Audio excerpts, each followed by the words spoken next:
Amigos y amigas, estamos con Elisa de Yelín en el local del IEP. Estábamos conversando sobre cómo se recuerda la violencia, en fin, los conflictos armados en estos espacios o lugares de memoria. Y Elisa planteaba el tema de este Museo de la Resistencia en Holanda, ¿no? Y tú decías que te plantean como las opciones o los dilemas que vivieron. Y esto plantea una manera de ver de manera distinta, o no de una manera unívoca, no sé cómo decir, a aquello que se llama la víctima, ¿no? O quienes fueron las víctimas, ¿no? ¿Por qué es tan difícil salir de ese esquema de, en estos debates, de la víctima y no ver, digamos, que la víctima como alguien que no pudo tomar decisión en ningún momento? A ver, el tema de la víctima y la presencia cultural tan fuerte de la victimización que supera por lejos la violencia política de los periodos recientes y está en la vida cotidiana hoy en día, es un tema central. Yo creo, y esto puede ser, algunos me pueden tirar ladrillos por la cabeza, que la centralidad de la víctima tiene que ver con la prevalencia o del paradigma de los derechos humanos. Antes, inclusive en la Segunda Guerra Mundial, había, por supuesto, víctimas y había vencedores y vencidos. Nuestros conflictos políticos, toda nuestra historia de conflictos la vivimos y la estudiamos en la escuela. Hubo ganadores y perdedores. Claro, héroes y mártires. Héroes y mártires, sí, lo que quieras, pero no se hablaba de víctimas. En los libros de historia no hay, pues. No aparece la palabra. No aparece. O si aparece, pero con un sentido no tan importante, tan central como el paradigma de derechos humanos que se expandió en el mundo en la década de los 70. Es un paradigma en el cual lo que importa es la violación al derecho humano. Entonces, la persona cuyos derechos fueron violados es víctima de violación de derechos humanos. Yeah. Y lo importante de este paradigma es que no importa lo que la víctima hizo o no hizo, lo que cuenta es lo que se le hizo. Pero digamos que... Entonces, ahí está, entonces el tema de la victimización y el ponerse en el lugar de la víctima es poner el énfasis en todo lo que me hicieron y no en lo que yo hice, quise, elegí o no elegí.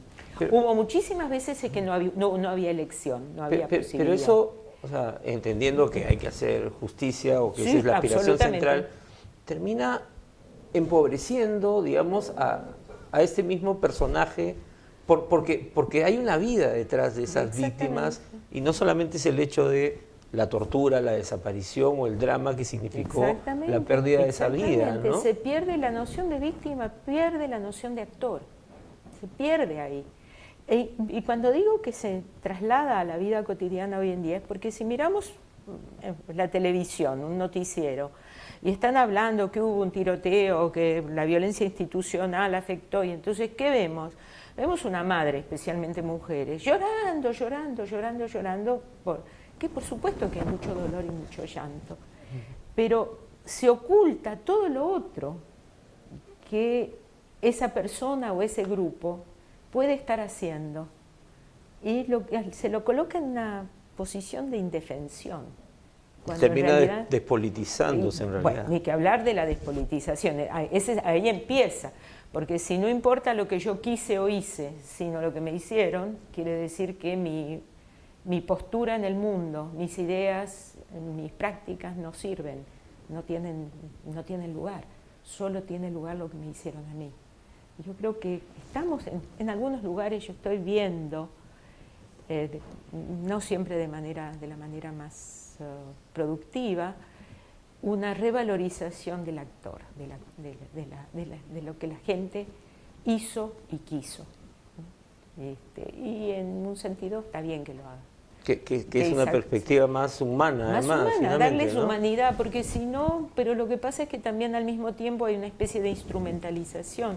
Sí, las víctimas perdieron muchísimo, sufrieron muchísimo, hay programas de reparación que son muy importantes, pero parecería como que para poder acceder a la reparación de cualquier tipo, individual, colectiva, no es solo monetaria, lo que fuera, hay que ponerse en la posición más de víctima. Y además tienes que ir y decir que claro. sos víctima.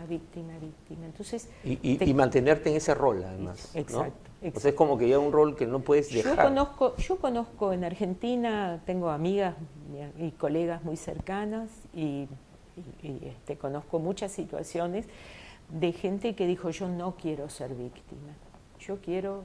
Y me lo dijo la otra vez, después de una charla que yo di en Estados Unidos, había un muchacho que se me acercó y me dijo: yo soy hijo de desaparecidos, pero no trabajo de hijo.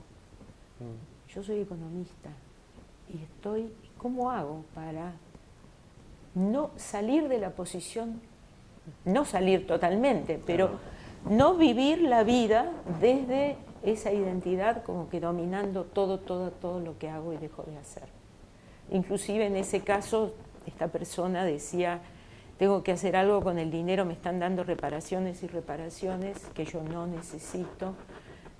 Mi intención es trasladarlo a la comunidad Com, que es una comunidad aborigen de pueblo originario muy pobre y muy dominada y que está sufriendo muchísimo en Argentina. Me dice: tenemos que mirar los derechos humanos de ellos también. Claro, porque siempre hay alguien que puede estar en una posición más subordinada. Más subordinada. Más entonces creo que, pero ahí te digo, Javier, me parece que el tema de la víctima vale la pena pensarlo para programas, seminarios y todo lo demás. Ojalá lo tomes. Bueno, no, de todas maneras, Elizabeth, muchísimas gracias.